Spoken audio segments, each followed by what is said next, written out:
Hello प्यारे बच्चों, आप सबको नमस्कार। मैं महिपाल सर। देखो प्यारे बच्चों, हमारी मैथ में एक्सरसाइज चल रही थी 3.3। इसका प्रश्न नंबर 1 हमारा कंप्लीट हो गया था। इसमें हमारी विधि चल रही प्रतिस्थापन विधि। अब देखिए इसी क्रम में हमारा नेक्स्ट क्वेश्चन है प्रश्न नंबर 2। तो प्यारे बच्चों, आप इस विधि को बार बार निकाल कर अपने बिल्कुल पक्की कर लो। इसमें हमारे पास 4 विधियाँ हैं। इससे पहले एक्सरसाइज में हमने आपको ग्राफ विधि समझाई थी। इस एक्सरसाइज में हमारी प्रतिस्थापन विधि चल रही। अब यह है क्वेश्चन नंबर 2। 2x + 3y = 11 और 2x - 4y = -24 को हल कीजिए और इसमें m का वह मान ज्ञात कीजिए जिसके लिए y = mx + 3 हो। तो इस प्रकार से हमें समीकरण को हल करके m का मान निकालना है, x और y के मान इस समीकरण में रखकर। अब देखो ये चलती है हमारी समीकरण 2x + 3y = 11। ये हमारी समीकरण नंबर 1 है। 2x - 4y = -24, ये हमारी समीकरण नंबर 2 है। अब देखो समीकरण 1 से हम x का मान निकालते ही हो गया 2x = 11 - 3y, x = 11 - 3y/2। तो इस प्रकार से ये समीकरण 1 से हमने x का मान निकाल लिया। अब ये समीकरण बन गई हमारी 3। अब x का मान जो है समीकरण 2 में रखने पर, यानी कि समीकरण 3 से x का मान समीकरण 2 में रख दो। ये हमारी समीकरण 2 है। 2x - 4y = -24। तो ये हो गया 2। देखो x की जगह हमने रख दिया 11 - 3y/2। ये x का मान रख दिया यहाँ से, -4y = -24। तो इस तरीके से जो है प्यारे बच्चों हम वैल्यू को हल करते हैं। अब 2 के अंदर मल्टीप्लाई करो। देखो 2 से 2 कट गया, वैसे यहाँ 2 से 2 कट गया तो मल्टीप्लाई की आवश्यकता नहीं है। ये बच गया 11 - 3y - 4y = -24। तो -3y -4y दोनों के साइन समान है, इसलिए माइनस जुड़ को हो गया -7y = -24। और ये 11 हमारा इधर आ गया, ये हो गया -11, यानी कि -24 - 11 = -35। तो -7y = -35। तो y बराबर हो गया बच्चों -35/7। तो इस प्रकार से y का हमारा मान कितना हो गया 5। अब देखिए y का मान जो है हम समीकरण नंबर 3 में रखते हैं। समीकरण 3 हमारी y थी, x = 11 - 3y/2।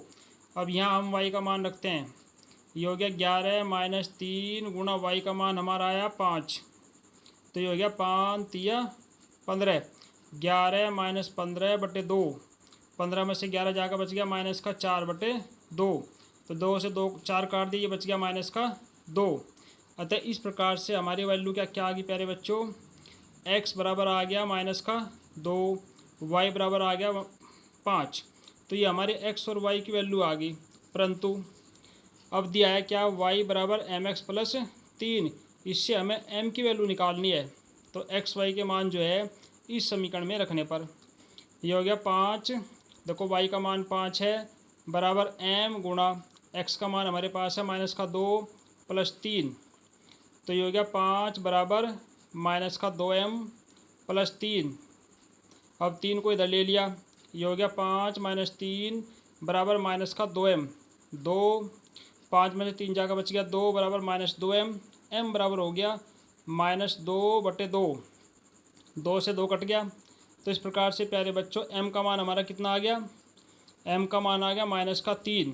तो इस तरीके से हम इस क्वेश्चन में m का मान निकालते हैं। अब देखिए नेक्स्ट क्वेश्चन, ये दिया हुआ हमारे पास नेक्स्ट क्वेश्चन प्रश्न नंबर 3। प्रश्न नंबर 3 में बहुत सारे खंड दिए हुए हैं। निम्न समस्याओं में रैखिक युग्म समीकरण बनाइए और उनके हल प्रतिस्थापन विधि से कीजिए। अब देखो ये हमारे पास इसके कई पार्ट दिए हुए हैं। फर्स्ट पार्ट दिया हुआ है 2 संख्याओं का अंतर 26 है और एक संख्या दूसरी संख्या की 3 गुनी है, उन्हें ज्ञात कीजिए। तो प्यारे बच्चों हम मान सकते हैं, हम यहाँ से माना एक संख्या बराबर x, दूसरी संख्या बराबर y मान लो, या छोटी बड़ी संख्या मान लो। तो माना बड़ी संख्या बराबर x छोटी संख्या बराबर y। अब इसने कहा कि दोनों का अंतर यानी कि बड़ी में से छोटी घटाक है, दोनों का अंतर है 26। पहली शर्त, पहली कंडीशन हमारी है x माइनस वाई बराबर 26। दूसरी शर्त क्या है कि एक संख्या दूसरी संख्या की 3 गुनी है। देखो एक संख्या दूसरी संख्या की 3 गुनी है, तो ये हो गया x बराबर 3 गुणा y, यानी कि x बराबर 3y। इस तरीके से हमारी समीकरण नंबर 2 आ गई। अब x का मान जो है देखो समीकरण 2 से x का मान जो है समीकरण नंबर 1 में रखते हैं, ये हमारी समीकरण नंबर 1 है। तो ये हो गया x माइनस वाई बराबर 26। तो x का मान रख दिया हमने 3y माइनस वाई बराबर 26। 3 में से एक जगह बच गया 2y बराबर 26, y बराबर हो गया 26/2। 2 से 26 कट गया तो y बराबर आ गया 13। अब y का मान जो है हम समीकरण नंबर 2 में रखते हैं। देखो y का मान जो है समीकरण नंबर 2 में रखते हैं। समीकरण 2 हमारे पास है x बराबर 3y, तो ये हो गया 3 गुणा y का मान हमारा आया 13, 13 तिया 39। तो इस प्रकार से हमारे पास एक संख्या बड़ी संख्या हमारे पास आ गई 39, दूसरी संख्या यानी कि छोटी संख्या हमारे पास आ गई 13। तो इस प्रकार से हम दोनों संख्याओं को ज्ञात करते हैं। नेक्स्ट देखिए, दो संपूरक कोणों में बड़ा कोण छोटे कोण से 18 अंश अधिक है, उन्हें ज्ञात कीजिए। तो इस प्रकार से हम कोण ज्ञात करते हैं। तो सबसे पहले तो आप ये समझिए प्यारे बच्चों कि संपूरक कोण क्या हो। देखो संपूरक कोण वे होते हैं जिन दो कोणों का योग 180 अंश हो। तो मान लो कि माना बड़ा कोण बराबर x तथा छोटा कोण बराबर y। अब चूंकि ये दोनों के दोनों संपूरक कोण है, इसलिए दो संपूरक कोणों का योग बराबर 180 अंश, इसे आप याद रखना। इसलिए पहली शर्त के अनुसार हमारे पास क्या हो गया, इसने कहा क्या संपूरक का मतलब है योग 180, यानी कि x प्लस वाई बराबर 180 हमारी समीकरण नंबर 1 आ गई। अब दूसरी शर्त में क्या है, उसने कहा कि एक कोण जो है यानी कि बड़ा कोण जो है छोटे कोण से 18 डिग्री अधिक है, अर्थात x बराबर y प्लस 18। ये हमारी समीकरण नंबर 2 आ गई। अब हम इन दोनों समीकरणों को हल करते हैं। देखो x का मान यानी कि समीकरण 2 से x का मान समीकरण नंबर 1 में रखने पर, x का मान समीकरण 1 में रखने पर ये हो गया x प्लस वाई बराबर 180। देखो x का मान रख दिया, x का मान हमारे पास है y प्लस 18, तो ये हो गया y प्लस 18 प्लस वाई बराबर 180।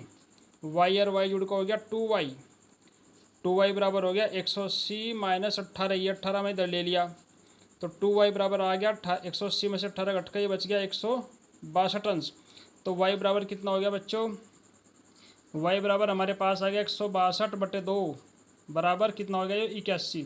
2 8 16, 2 1 2, तो ये y का मान आ गया। अब y का मान जो है समीकरण नंबर 2 में रखने पर, समीकरण 2 हमारी क्या है, x बराबर y प्लस 18 अंश।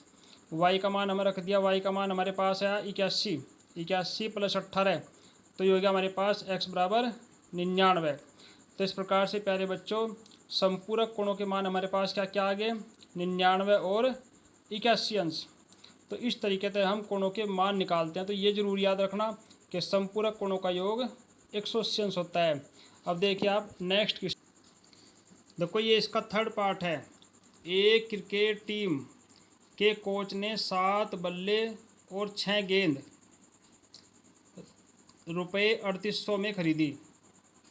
बाद में उसने 3 बल्ले और 5 गेंद 1750 रुपये में खरीदी।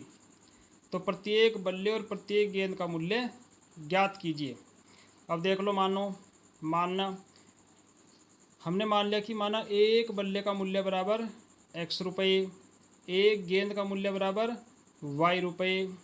अब शर्त हमारी क्या है, देखो उसने लिखा है कि 7 बल्ले और 6 गेंद, तो 7 बल्लों का मूल्य हो गया हमारे पास 7x, 6 गेंद का मूल्य हो गया 6y, दोनों का प्लस हमारे पास कुल कितना है 3800 रुपये।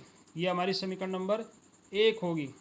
अब दूसरी शर्त क्या है उसकी, 3 बल्ले और 5 गेंद, तो ये हो गया 3x प्लस 5y बराबर 1750। ये हमारी समीकरण नंबर 2 होगी। तो हम समीकरण नंबर 1 से वैल्यू निकालते हैं। देखो एक्स की या वाई की, तो ये गया 7x + 6y बराबर 3800। तो हमने वैल्यू निकाल ली यहाँ वाई की, 6y बराबर ये 7x इधर जाकर हो गया माइनस का, तो ये हो गया y बराबर 3800 - 7x बटे 6। तो इस तरीके से ये समीकरण नंबर हमारी 3 आ गई। अब y का मान जो है, देखो समीकरण 3 से y का मान समीकरण नंबर 2 में रखते हैं। ये हमारी समीकरण नंबर 2 है, 3x + 5y बराबर 1750। तो ये हो गया 3x + 5y बराबर 1750। तो ये हो गया 3x + 5, देखो y का मान हमने रख दिया 3800 - 7x बटे 6 बराबर 1750। तो इस तरीके से जो है इसको हल करते हैं।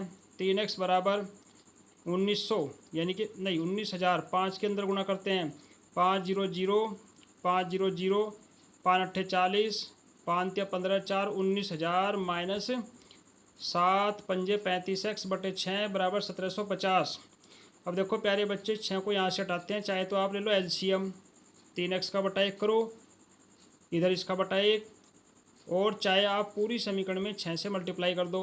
6 से गुणा करने से 6 कट गया, ये हो गया 6 × 18x माइनस नहीं प्लस 19,000 माइनस 35x बराबर 105। तो इस प्रकार से हम इसका मान निकालते हैं। अब देखो ये आ गया हमारे पास माइनस का 17x बराबर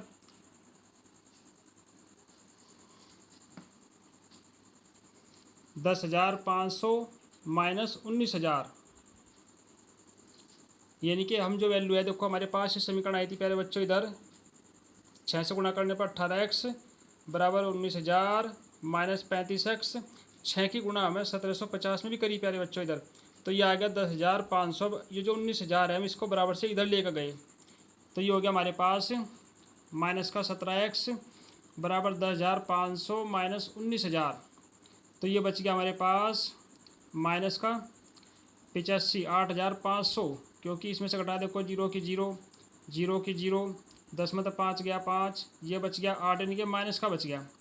तो x बराबर माइनस 8,500 बटे माइनस 17, माइनस से माइनस कट गया, तो ये आ गया आपके पास 500, यानी कि x का मान कितना आ गया 500। x का मान जो है समीकरण नंबर 3 में रखते हैं। देखो समीकरण नंबर 3 हमारी ये इधर y बराबर 3800 माइनस 500 गुणा 7, यानी कि हो गया 7x, 7 गुणा 500 या 500 गुणा 7, क्योंकि 500 जो है हमारे पास वो x का मान है, और बटे 6, तो ये हो गया 3800 माइनस 7 पंजे 3500 बटे 6। 3800 में तो 3500 घटने के बाद बच गया हमारे पास 300 बटे 6। तो ये वैल्यू आ गई हमारे पास y बराबर 50। तो इस प्रकार से हम कह सकते हैं कि एक बल्ले का मूल्य बराबर 500 रुपये और एक गेंद का मूल्य बराबर 50 रुपये। तो इस तरीके से प्यारे बच्चों हम बल्ले का और गेंद का मूल्य निकालते हैं। अब नेक्स्ट देखिए, एक नगर में टैक्सी के भाड़े में एक नियत भाड़े के अतिरिक्त चली गई दूरी पर भाड़ा सम्मिलित किया जाता है। 10 किलोमीटर की दूरी पर 10 किलोमीटर की दूरी के लिए भाड़ा 105 रुपये, 15 किलोमीटर की दूरी के लिए भाड़ा 155 रुपये है। तो नियत भाड़ा और प्रति किलोमीटर भाड़ा क्या है, समझे प्यारे बच्चों। देखो इसमें दिया हुआ है, एक तो नियत भाड़ा यानी कि एक किराया तो हमारा निश्चित है, और एक किराया हमारा प्रति किलोमीटर के हिसाब से बढ़ता है। तो हम दोनों को मानते हैं। माना टैक्सी का नियत किराया हमारा है x रुपये, और प्रति किलोमीटर के हिसाब से हमारा भाड़ा बढ़ता है कितना, y रुपये। अब देखो पहली शर्त हमारी ये है कि 10 किलोमीटर की दूरी के लिए हमारा भाड़ा जो है वो कितना है, 105 रुपये है। तो ये हो गया हमारे पास x, क्योंकि x तो हमारा नियत है, प्लस 10y अतिरिक्त किलोमीटर के लिए हो गया 10y, यानी कि x प्लस 10y बराबर 105। तो इसी तरीके से हम समीकरण नंबर 2, देखो ये हमारी चलती है दूरी शर्त, यानी कि इसमें हमारा क्या था, 10 किलोमीटर के लिए भाड़ा था 105 रुपये, और यहाँ हमारे पास 15 किलोमीटर दूरी के लिए किराया हमारे पास 155 रुपये। तो ये हो गया x प्लस 15y बराबर 155। x हमारा नियत है, और 15 हमारा अतिरिक्त किलोमीटर का है, इसलिए ये हो गया 15y। तो x + 15y = 155। ये हमारी आ गई समीकरण नंबर 2। अब देखो समीकरण 1 से हम x का मान निकालते हैं, तो ये हो जाएगा 105 माइनस जो हमारा इधर 10y था उसको इधर लेकर गए, तो ये हो गया 105 माइनस 10y। ये समीकरण नंबर हमारी 3 आ गई। अब जो है समीकरण 3 से हम x का मान समीकरण नंबर 2 में रखते हैं। ये हमारी समीकरण नंबर 2 है। देखो रखो वैल्यू x का मान, इनके x की जगह हमें क्या रखना है, 105 माइनस 10y। तो ये हो गया हमारे पास x + 15y = 155। तो x की जगह में रख दिया 105। तो ये क्या 105 माइनस 10y + 15y = 155। तो माइनस का 10 प्लस के 15 में से 10 घटने के बाद बच गया 5y बराबर 155 माइनस 105। तो ये बच गया हमारे पास 50। तो y बराबर हो गया 50/5 = 10। तो इस तरीके से ये हमारे निकल गया y का मान। अब y का मान जो है समीकरण नंबर 3 में रखते हैं। समीकरण 3 हमारी है x = 105 माइनस 10y। तो यहाँ हम y का मान रखते हैं। देखो ये आ गया हमारे पास 105 माइनस 10 गुणा y का मान हो गया 10। तो ये गया 105 माइनस 10.100। तो ये बच गया हमारे पास 5 रुपये, यानी कि 5 बच गया किराया। अतः हम कह सकते हैं क्या कि नियत किराया जो है, नियत भाड़ा जो है वो हमारे पास 5 रुपये है और प्रति किलोमीटर अतिरिक्त भाड़ा जो है वो 10 रुपये है। तो इस तरीके से हम भाड़ा निकालते हैं। नेक्स्ट क्वेश्चन देखिए, यदि किसी भिन्न के अंश व हर में 2 जोड़ दिया जाए तो उसका मान 9/11 हो जाता है, और यदि अंश व हर दोनों में 3 जोड़ दिया जाए तो उसका मान 5/6 हो जाता है। तो प्यारे बच्चों, हमें क्या ज्ञात करना है, हमें वह भिन्न ज्ञात करनी है। वह भिन्न ज्ञात कीजिए। अब देखो मान लो, अब आप जानते हैं कि जो हमारे पास भिन्न हो, भिन्न में एक अंश होता है एक हर होता है। तो इसलिए हम दोनों को मानते हैं। माना भिन्न का अंश बराबर x तथा भिन्न का हर बराबर y। तो भिन्न हमारे पास बन गई x/y। अब देखो पहली शर्त हमारी क्या है, अगर हम अंश और हर दोनों में 2 जोड़ दें, अंश में भी 2 जोड़ दिया x + 2, इसी प्रकार से हर में भी 2 जोड़ दिया y + 2, तो भिन्न का मान जो है हमारे पास 9/11 हो जाता है। अब इसकी आप मल्टीप्लाई करो। देखो 11 की मल्टीप्लाई इधर करेंगे, क्रॉस मल्टीप्लाई करेंगे, ये हो गया 11x + 11 दूनी 22 बराबर 9 × 9y + 9 दूनी 18। अब ये हो गया 11x बराबर 22 को हम बराबर से इधर लेंगे, ये हो गया 9y + 18 माइनस 22। तो 22 में से 18 जाकर बच गया -4। तो ये गया 11x बराबर 9y - 4। तो x बराबर हमारे पास कितना आ गया, 9y - 4 बटे में आ गया नीचे 11। तो ये हमारी समीकरण नंबर 1 होगी। अब दूसरी शर्त लीजिए। देखो दूसरी शर्त में उसने क्या कहा, यदि हम अंश व हर दोनों में 3 जोड़ दें, यानी कि x + 3, ये 3 अंश में भी जोड़ दिया, और y + 3, 3 हमने हर में भी जोड़ दिया, तो इसका मान आता है 5/6। तो इसको भी हम क्रॉस मल्टीप्लाई करते हैं, यानी कि 6 की इधर मल्टीप्लाई और 5 की इधर मल्टीप्लाई। देखो ये हो गया 6 × 6x + 6 × 18 बराबर 5y + 5 × 15। अब इसमें जो है हम समीकरण में x और y के मान लिखते हैं। देखो ये हो गया 6x - y हमारा इधर आ गया, 5y बराबर 15, 18 हमारा इधर आ गया। ये हो गया, उधर माइनस प्लस का था, इधर होगा हमारा ये माइनस का हो गया। तो ये गया 6x - 5y बराबर 18 में से 15 जाकर बच गया -3। ये हमारी समीकरण नंबर 2 आ गई। तो प्यारे बच्चों, जो समीकरण 1 में हमने x का मान निकाला था, उस मान को हम समीकरण नंबर 2 में रखते हैं।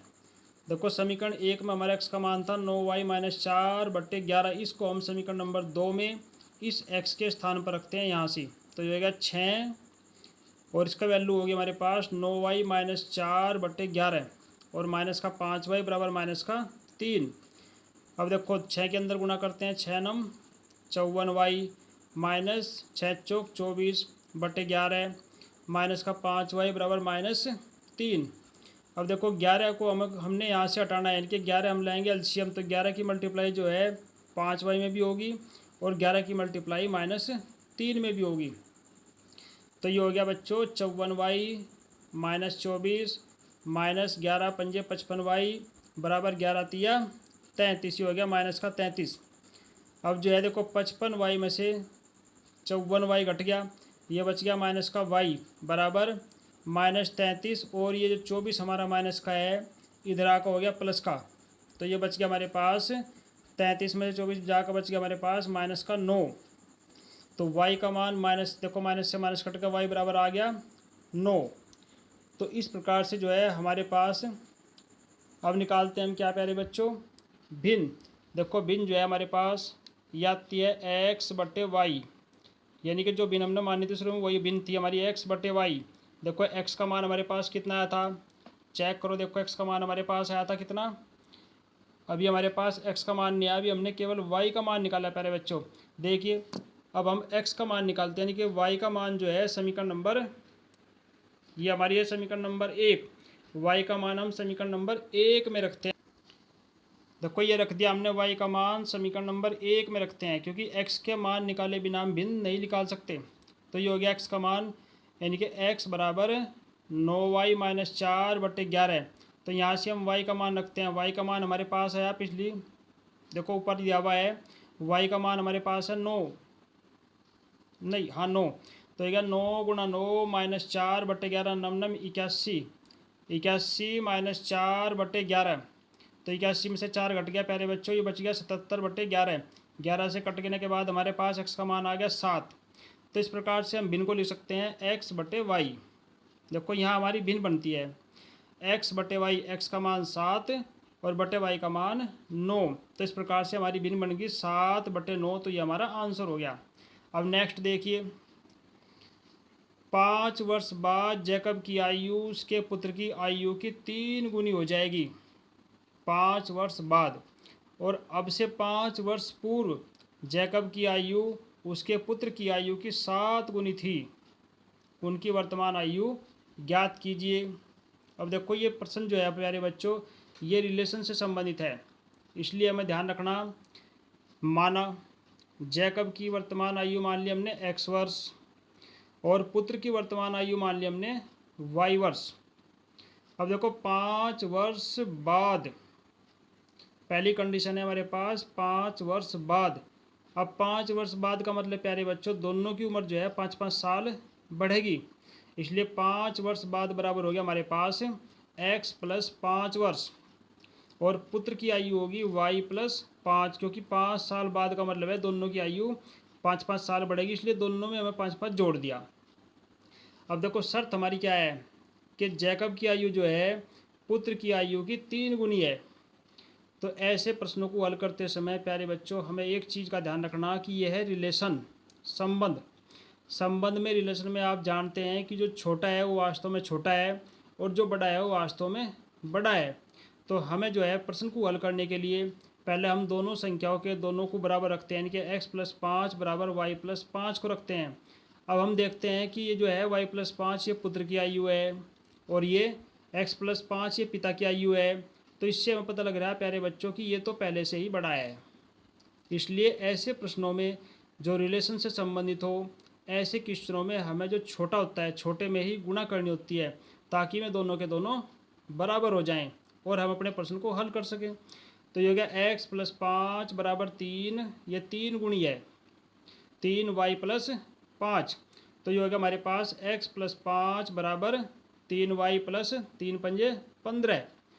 तो अब जो है ये 5 इधर ले लो। देखो ये हो गया x बराबर 3y + 15 - 5।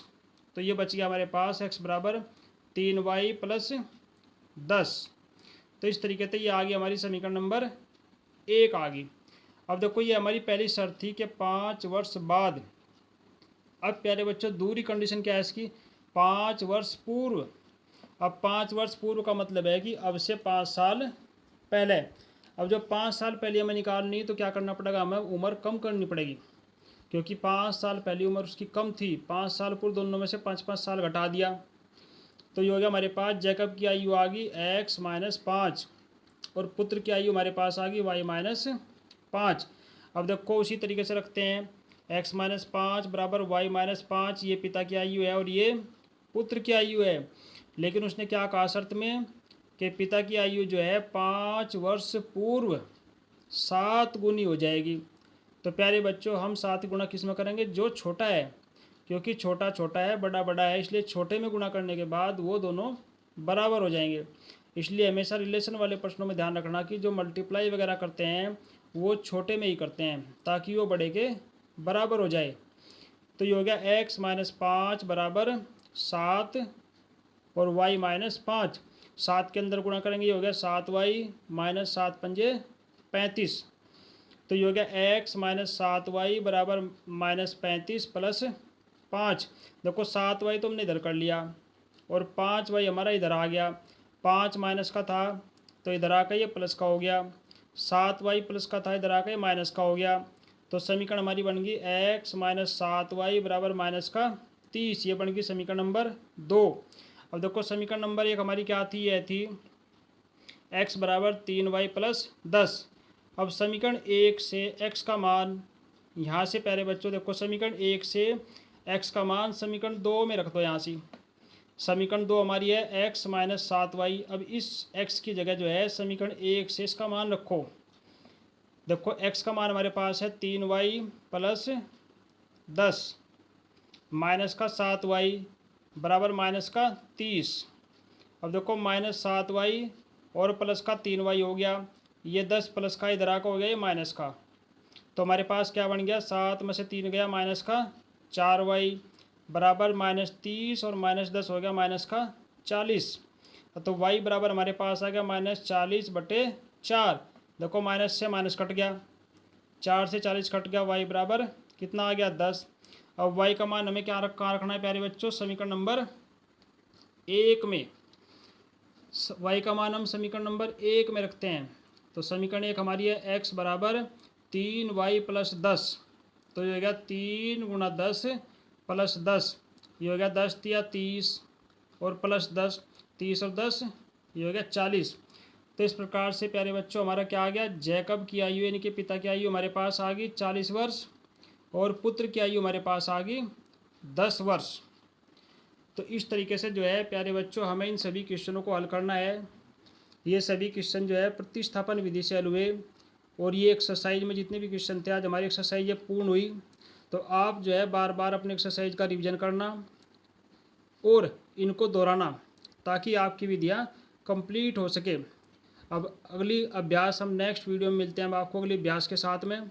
आप जो है इस अभ्यास को सही तरीके से तैयार करें और वीडियो को प्यारे बच्चों सब्सक्राइब जरूर करें, यानी कि चैनल को सब्सक्राइब अवश्य करें और अपने यार दोस्तों को समझाएं और उनको भी सब्सक्राइब अवश्य कराएं।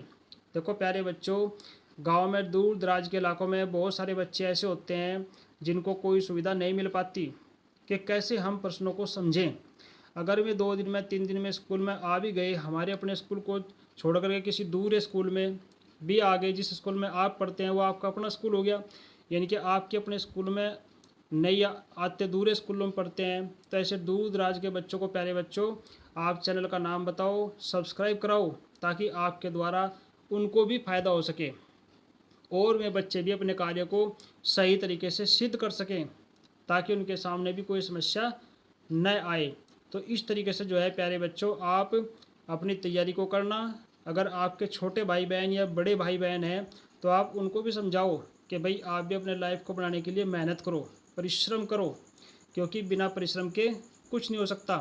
तो प्यारे बच्चों इस प्रकार से हमारी एक विधि, पहली विधि थी ग्राफीय विधि, उसके क्वेश्चन हमें समझाए और मैं उम्मीद करता हूँ कि वे क्वेश्चन आपको अच्छी तरह से समझ में आ गए होंगे।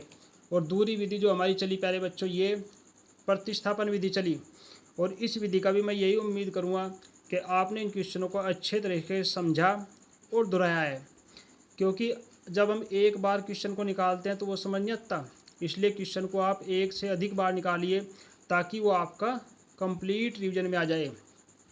जब आप क्वेश्चन को 1, 2 या 3 बार निकालते हैं प्यारे बच्चों तो फिर आप उसको दोबारा नहीं भूलेंगे और अपने नियम को, अपनी विधि को सही तरीके से याद करें। और इससे अगली विधि जो हमारी होगी वह है प्यारे बच्चों विलोपन विधि और उससे अगर हमारा चलता है ब्रज गुणन विधि। आपको जो है जितनी विधि समझाई जाएंगी सभी विधियों को सही तरीके से पूरा करना है। अब जब एग्ज़ाम देने के लिए आप प्यारे बच्चों जाओगे, अगर वहाँ से आपके पास विधि का नाम है कि भाई आप प्रश्न को जो है इस विधि से हल करो, यानी कि किसी एक विधि का नाम है तो आपको उसी विधि से उस प्रश्न को हल करना है। लेकिन अगर एग्ज़ाम में केवल समीकरण लिखी हुई है और समीकरण के नीचे लिखा हुआ है कि निम्न समीकरण को हल कीजिए, तो ऐसी स्थिति में प्यारे बच्चों आपको वो विधि लगा दो जो आपको अच्छी लगे, यानी कि जिसको आपने बिल्कुल फ्रेश तैयार किया हुआ है, जो आपकी एकदम से कंप्लीट है, जो आपको ऐसा लगता है कि मैं इस विधि से इस क्वेश्चन को हल कर सकता हूँ, तो फिर आप उस विधि को उस क्वेश्चन में लगाइए। और इन क्वेश्चनों की सबसे बड़ी खूबी और है प्यारे बच्चों कि हम सिद्ध कर सकते हैं कि वही स्कूल में ही, यानी कि एग्ज़ाम में भी हम प्रश्न को सिद्ध कर सकते हैं कि हमारा आंसर गलत है या सही है। क्योंकि जैसे मान लो हमारे पास इसी प्रश्न में दोनों की उम्र आई, या और क्वेश्चनों में जो हमने एक्स के और वाई के मान निकाल ले, तो उन मान को जो है प्यारे बच्चों उत्तर की जांच करने के लिए आप किसी रफ पेज पर जो हमारी समीकरण है उस समीकरण में एक्स और वाई की वैल्यू रख लो। तो एक्स और वाई की वैल्यू रखने के बाद अगर हमारा मान बराबर हो जाए, जो संख्या बराबर से इधर है वही बराबर से दूरी साइड हो जाए, तो इसलिए वो हमारी समीकरण सिद्ध हो जाएगी और हमारे मान दोनों सही है। देखो इसी समीकरण में आपको बताता हूँ। जैसे मान लो जैकब की आयु है 40 वर्ष, पुत्र की आयु है 10 वर्ष। आप ये एक्स और वाई की वैल्यू जो है कोई सी एक समीकरण में रखिए। देखो ये यहाँ रख कर देख लो आप, एक्स का मान हमारा कितना है 40, तो ये हो गया 40 वर्ष पिता की आयु। अब देखो 3 गुणा वाई का मान कितना है हमारे पास 10, तो ये गया 3 गुणा 10, 10 दिया 30 और 10 40, यानी कि दोनों वैल्यू हमारी बराबर आ गई। तो इस प्रकार से प्यारे बच्चों अगर हमारे मान रखने के बाद बराबर आते हैं तो हमें ये जान लेना चाहिए कि हमारी वैल्यू बिल्कुल सही है।